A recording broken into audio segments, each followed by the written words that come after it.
morning. This is Kenichi Haskett. I'm a public information officer assigned to the Woolsey incident. This is the 11 a.m. press briefing.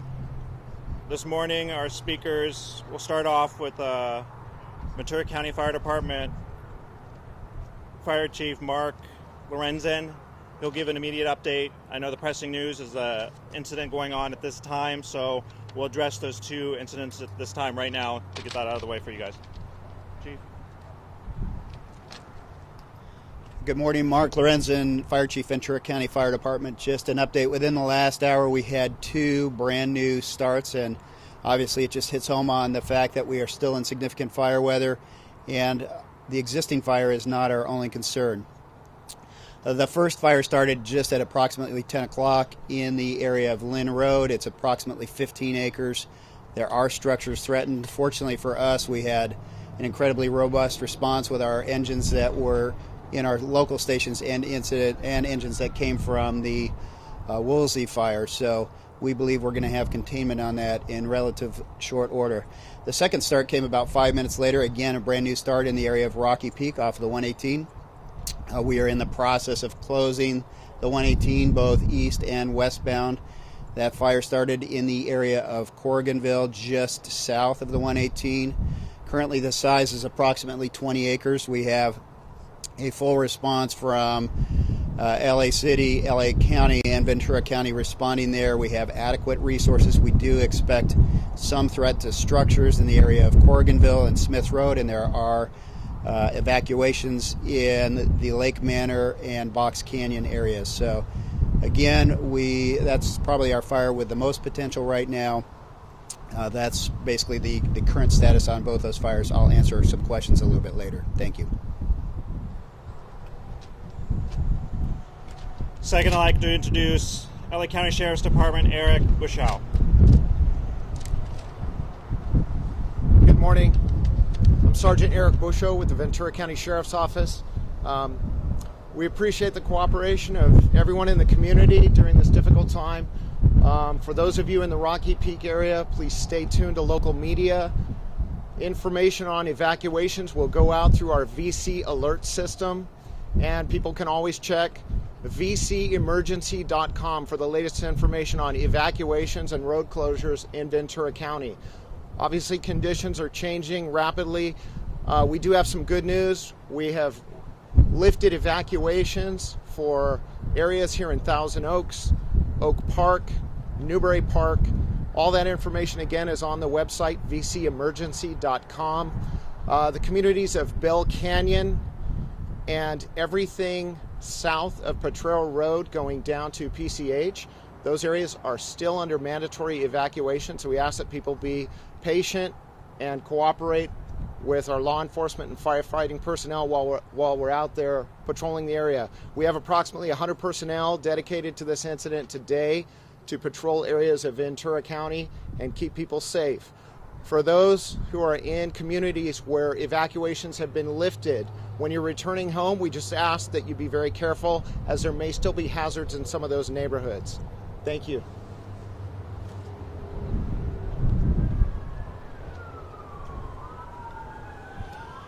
Los Angeles Police Department Captain Paul Vernon. Good morning.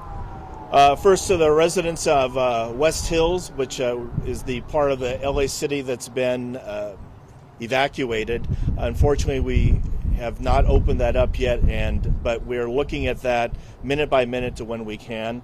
The police department, Chief Moore, has dedicated not only the officers that are maintaining controls of the entry there, but an additional extra 50 officers to help some residents go into their homes and retrieve things that they might need during the day. But we will be looking, again, hour by hour when we can open that up for you. And just to provide a little bit of context for you, Saturday morning I was standing at the corner of Valley Circle and Bell Canyon with a lot of the residents that lived in the area, and they all wanted to go back in. Saturday morning, after that bad Friday night, seemed like everything, the worst was over. It would have been a good idea to go on back home. But as you can see from the wisdom and the experience of the firefighters, they knew better than to open that, because the wind came back and the fire came back with a vengeance later that day, and it would have caused a much bigger problem having that. So time, that is giving yourself time to be able to get away from the fire, and patience, and that is the patience of going back when it's safe, are two things that we can all learn from in this experience. Thank you.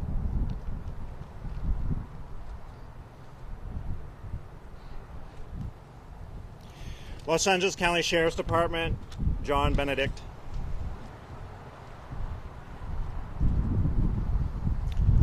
Good morning. My name is Chief John Benedict, Los Angeles County Sheriff's Department. I just want to let everybody know that we continue to express our gratitude for the support and the patience that's everyone shown during this fire event. It's been stressful for everybody. We understand that, and we share for your concern for the safety of your families, your pets, and those folks that have been just displaced by this tragic event. Although we appreciate your patience and cooperation, please know and understand that first responders right now there are working tirelessly to connect you back with your property, to your pets, and reunite you with your families. Collectively, the incident management team has determined there remains the need to have all residents out of the fire area and remain evacuated safely. We're happy to announce we did last night that we lifted some portions of Agora Hills and Westlake Village. That would be north of the 101 freeway. South of the 101 freeway is still a closure and is evacuated. Just want to make sure that you know that. For information regarding those closures, you can go to our website at lacounty.gov/Woolsey Fire. As we all know, this has been a wind-driven event. And the winds are here right now, and they're anticipated to stay until Tuesday. We remain in red flag warnings, and we're concerned for the safety of the residents due to those hazards. When you do commute with your vehicles in and around the area that you're allowed to, please be aware of any hazards that might be out on the road. We don't want anybody to get hurt or get injured during this event.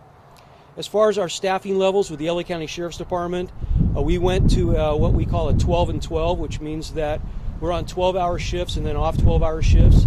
This gives us the opportunity to deploy as many officers as we possibly can in order to assist you during this tragic event. Right now, we have over 600 LASD uniformed personnel out in the fire area. They're doing property security, and they're also doing road closures as well.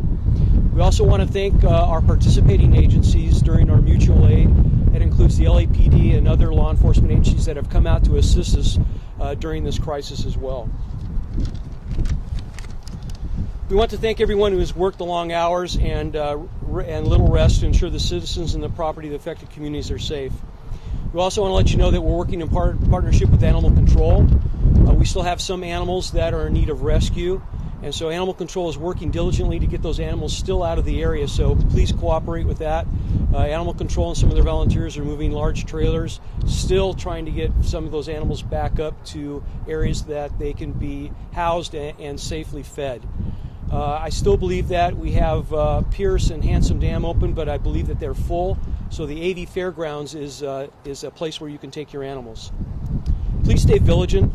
If you are in a possible fire area, have items ready in the event that you need to evacuate, and follow instructions from first responders. For emergencies, please remember to dial 911, and for any information, dial 211. Although evacuation orders have been lifted for certain areas of Ventura County, Los Angeles County officials have lifted Agora Hills and Westlake Village, as I said before, and are warning residents affected by the Woolsey wildfire not to return to their homes unless we lift those evacuation orders.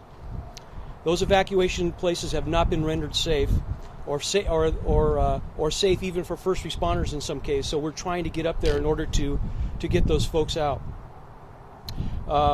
Remember that we have evacuations still in effect for the city of Calabasas, and services and schools are still closed until those evacuations are going to be lifted. Portions of Montanido and Topanga, Westlake Village, and Hidden Hills. Thank you.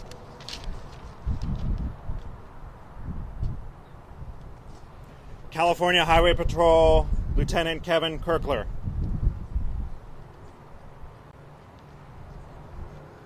Good morning, everyone.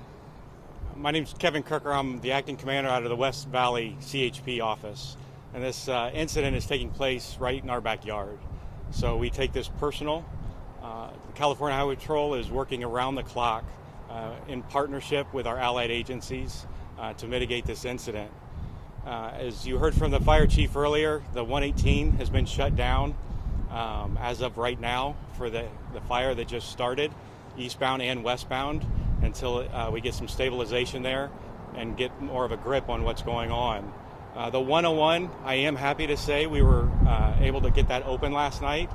However, the northbound and southbound off-ramps of Valley Circle, Parkway Calabasas, Las Virgenes Road, Lost Hills Road, and Liberty Canyon are closed, just the off-ramps. All the on-ramps through the initial closure are open. Please be mindful that safety is paramount. We still have active fires. We still have support crews traveling up and down the freeway, fire equipment traveling up and down the freeway. Please be cognizant of that and yield to the right if they're rolling with their lights and sirens on, and just try to give them as much leeway as possible. The PCH closure is still in effect. Northbound PCH at Sunset and southbound in Ventura County at Las Posas, and that is in effect indefinitely. As you've already heard, we've started the repopulation process where we're allowing residents to go back to their homes. We had a town hall meeting last night, and that was very symbolic that emotions are running high. And we understand that, and we appreciate that, and we respect that. But what we ask is for you to take a deep breath and take a step back as you're going back into your homes and maintain safety as your main priority. Because our emotions can get in the way at times where we want to find out what the status of our home is, or our pets, or our property. And we may miss something, a down power line, a rock coming off a canyon wall that we don't see. Although our crews have already gone through there prior to opening, the region is still somewhat unstable and things can still happen. So please be very, very aware of your surroundings as you're going back into your homes. We also ask that your continued patience, the continued patience of all these road closures, of the fire equipment, of the displacement from your homes, your continued patience and understanding. Up to this point, the public has been phenomenal in supporting us and what we need to do to mitigate this crisis. We all face this crisis, and on behalf of the California Highway Patrol, we offer our deepest condolences. Our thoughts and our prayers are with you, and we ask from all agencies and from the public that your thoughts and prayers are with our first responders. They are out there selflessly, day in, day out, 24/7, trying to mitigate this crisis and these fires to get you safely back to your homes.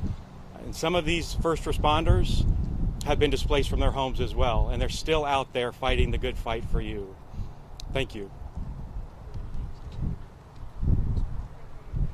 Los Angeles City Fire Department Deputy Chief Trevor Richmond. Good morning. I'll be very brief. The Los Angeles Fire Department remains actively committed to the Woolsey Canyon fire. Presently, we have 6 fresh strikes teams, primarily on the eastern flank of this fire. I also was just informed that we'll be sending a first alarm brush assignment to the new start in Ventura County as part of our mutual threat zone agreement that we have with Ventura County Fire. The red flag parking restrictions are still in effect in the city of Los Angeles. For more information on the parking restrictions, please visit lafd.org/red flag. Thank you.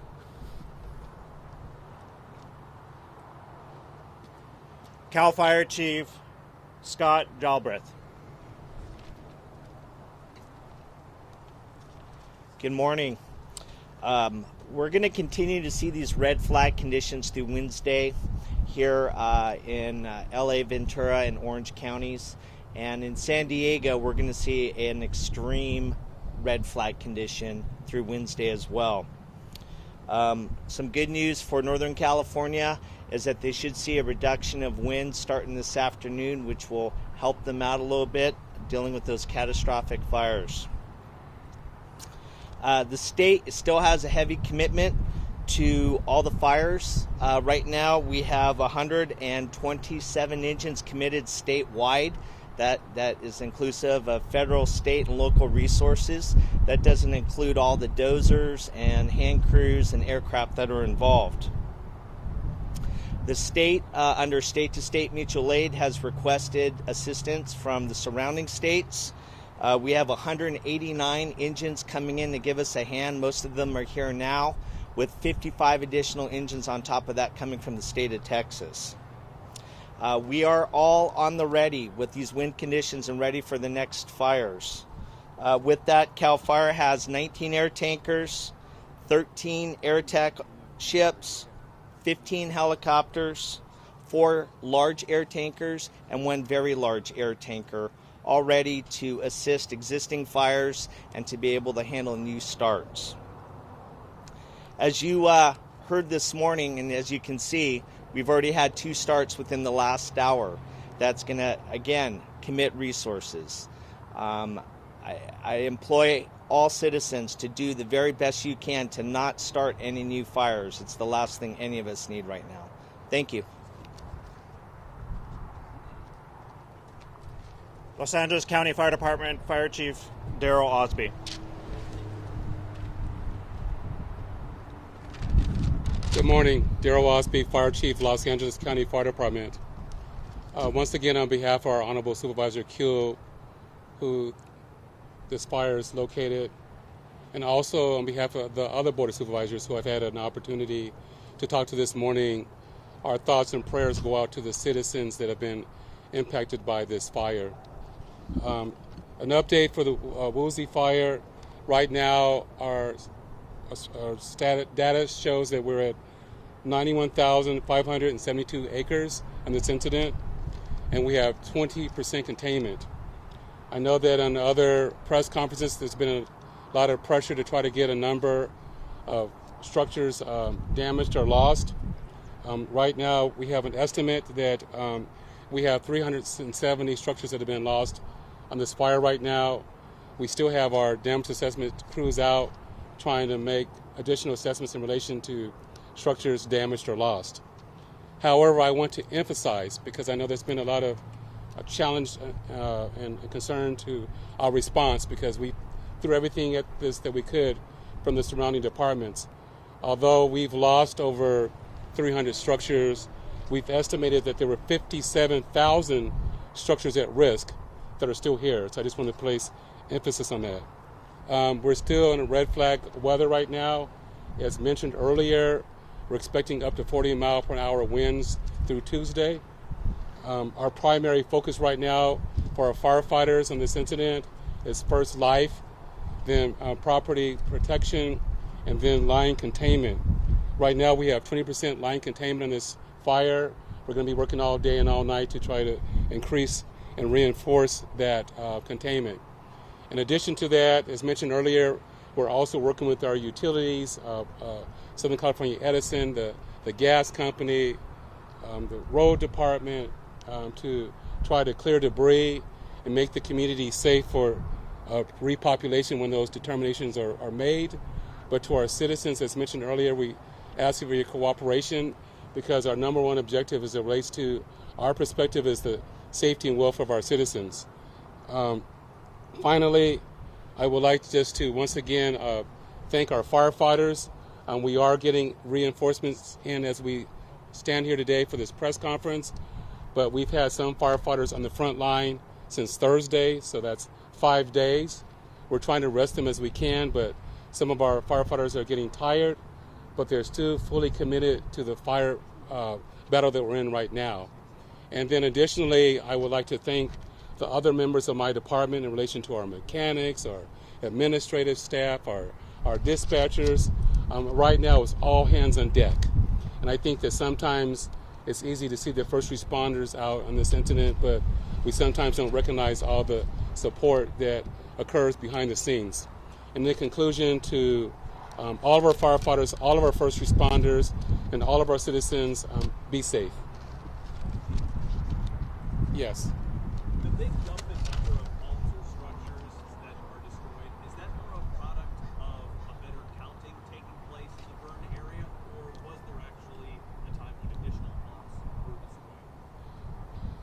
Right now, the increase in numbers is based on better intel. We were scrambling throughout this incident, so all of our forces were allocated toward protecting life and property and trying to get containment. So we didn't have the ample personnel on scene at that time to count the structures damaged or lost. But since Saturday, we now have damage assessment teams on the incident, going throughout the incident. They're still counting, but right now we're estimating 370 lost at this moment. Some of the information that was put out there talking in terms of over is that an accurate assessment? I can't speak to full containment by Thursday. I know that's going to take a while to get 100% containment, but there will be a point where we feel comfortable that we have knockdown on the fires, and working with our utilities and our law enforcement that it'll be safe to let people to go back in. But as far as 100% containment, we'll be out here for the next week or two trying to mop this fire up. Obviously, as we're talking, these winds are making themselves quite evident. Are the firefighters helpless when the winds come up like this? Or tell me what the situation is when they face these strong winds. We're at the most challenging part of our fire season for our firefighters. We've just left a hot, dry summer, and our fuels are at record lows as it relates to fuel moisture for dead-end live fuels. So these winds right now do create a complexity for our firefighters. There's no open flame fronts right now, as you can see on our fire, but there are a lot of hot spots, a lot of potential for embers to start additional structures on fire, and the possibility for those embers to go beyond our containment lines. So our firefighters are out there diligently working at full capacity to try to prevent that from occurring. Chief, Malibu residents have been very unhappy with the fact that Pepperdine was protected when they feel that their homes were not. Can you respond to that? We've had a long-standing tactics and strategy in relation to Pepperdine, that fires in the past, because evacuations are very challenging for everybody in the region, as you've seen, that fires in the past, as it relates to Pepperdine University, that for people that cannot get out, we've asked for those students to shelter in place, and they did. I know that we were extremely challenged in that relation to the numbers of structures that were threatened in Malibu. And I will say that as it relates to the university, we met the objective by ensuring that all the lives were saved and that the campus is still there. And that as it relates to the other structures in Malibu and all the other surrounding cities and unincorporated areas, because this fire was probably estimatedly over 20 miles long and 14 miles wide. And I mentioned earlier with 57,000 structures. So we had all available firefighters doing all that they can to protect all the structures that they could. So unfortunately, we think that we've lost over 300 structures and that number might increase, but I'm happy to say that we've saved over 50,000 structures. Sir, right now we're showing our viewers fire right up to the 118 freeway. What message do you have for the public traveling, trying to get out of that area? The homes maybe below that freeway. What message can you tell the viewers seeing our live shot that which way to go, where not to travel, whatever you can tell? Well, what I can say to our viewers is that we're still in red flag. These are extreme conditions. If there's a fire in your neighborhood, do not wait for an evacuation order. Leave. We've asked for our citizens to have identified evacuations routes done in advance of an incident, to have your valuables ready in advance of an evacuation. So if you live in a wind-prone area, in the vegetation areas, please do so in advance. I can't speak specifically to the fire in behind us, but hopefully those citizens have advanced thoughts of how to evacuate, and I'm confident that we do have firefighters and law enforcement right there now assisting them with the evacuation orders. Do you have any comment to President Trump's tweet saying that these fires are due to gross mismanagement? I don't really want to politicize our efforts right now as it relates to me being in charge of first responders. I can just tell you that we're in extreme climate change right now. We don't control the climate. We're doing all that we can to prevent incidents and mitigate incidents and save lives. I personally find that statement unsatisfactory, and it's very hurtful for all first responders that are putting their lives in the line to protect lives and property. And I will conclude my comments there. Do you have any update on the 2 lives lost in the Woolsey Fire? And if so, were they in an evacuated area? Could they have gotten out sooner? Right now, we still have 2 fatalities in the Woolsey Fire. That's still being investigated by the Sheriff Department and the Coroner's Office, so we don't have any more information at this moment. Once it's available, it will be released. But what I can say, and I want to re-emphasize, is that I had an opportunity to speak to my peers from Northern California in the camp incident, and unfortunately, right now they have over 20 fatalities, and that number will probably rise significantly. And there's a lot of examples in that incident where people waited to evacuate at the last minute. So hopefully that's lessons learned for people here in this region, that there's a fire, leave immediately, do not wait for an evacuation order. Chief, any update on the cause? And specifically, there's a report that there may have been a problem at an Edison substation right near where the fire started about 10 minutes ago. Any information you can share? The cause of this incident is still under investigation, and once that becomes known, then we'll share that with the public. I have a question. Some of our listeners, they said that when they were evacuated, they didn't receive those first 911 phone calls or any other alerts. Their concerns were, what if they never got any alerts from their neighbors or anyone else? Can you address any of those complications? This was a very dynamic situation. We gave evacuations orders early through media and other means that we could, including firefighters and sheriffs and law enforcement going door to door. I am aware that citizens did not heed those evacuation orders. I can't tell you how many multiple 911 calls that we got at the last minute when our firefighters were trying to go in and protect structures that people were saying that they were trapped. At some given point, when we start losing power, cell sites are down, and a lot of people have cell sites and cell phones. So that's sometimes not the most appropriate way to receive information. The only thing I can say in the conclusion is this. If you live in these areas, I'm being repetitive, and you see a fire, evacuate early. Do not wait for an evacuation order, number 1. Number 2, in any major incident, there's always going to be lessons learned. I've been doing this for 35 years, and I can't say that there's ever been an incident where things have gone perfectly. But what I am proud to say, unfortunately, we've lost 2 lives, but I'm proud to say that tens of thousands, I believe that over 250,000 people were evacuated safely. And from that perspective, that was a positive.